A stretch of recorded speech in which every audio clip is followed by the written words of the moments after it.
The murder of Kriss Donald should be something spoken about every year by politicians and the public alike. It should be a reason for our people to unite together for the good of our communities, to make sure that what happened to him never happens again. It should be an example used by the police to help keep teenagers safe. It should have shocked our nation to its core and changed the way we think. But it hasn't. So guilted are we as a people that when one of our children is murdered in the most brutal way possible, simply because of the colour of his skin, most people simply choose to forget rather than confront the truth. The truth that a young lad was killed by 3 men of Pakistani heritage because he was white. But people want to forget because the uncomfortable truth is, Kriss could have been literally any one of us. He had done nothing wrong. He was a young lad in the wrong place at the wrong time. It could have been me, it could have been you, anyone.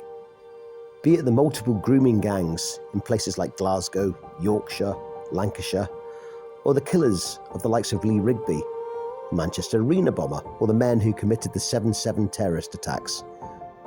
We see it time and time again. A pattern emerges where our children are abused or raped or murdered, or all three, by diversity. Diversity, which our leaders will tell us makes us stronger as a society, when in fact the opposite happens. And this is why we must remember him. We must know what happened to him. We must never let that go, because we must protect ourselves, because we must educate those around us, and because, by God, the poor lad deserves more than just a memorial bench.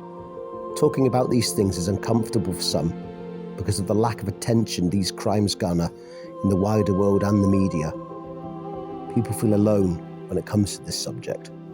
Compare this to the case of Stephen Lawrence and the constant guilt trip for his death as if we are all to blame. We also have the case of George Floyd, where we saw a summer of rioting, protest after protest, legislative change.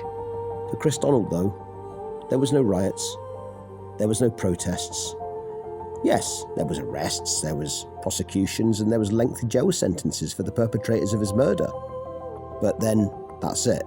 We're told just to go away, justice has been done, please forget about this. I would bet you could go to a school in Glasgow, in Kriss Donald's hometown, and the school children will all know the name George Floyd, and they would probably have heard the name Stephen Lawrence. A few, if any, will have heard the name Kriss Donald. And the memory of an innocent young boy begins to fade. But for some of us, that memory will never die. We will not forget him. We have a fire inside us that will not be extinguished. We will not be cowed by fear, and we won't fade in apathy.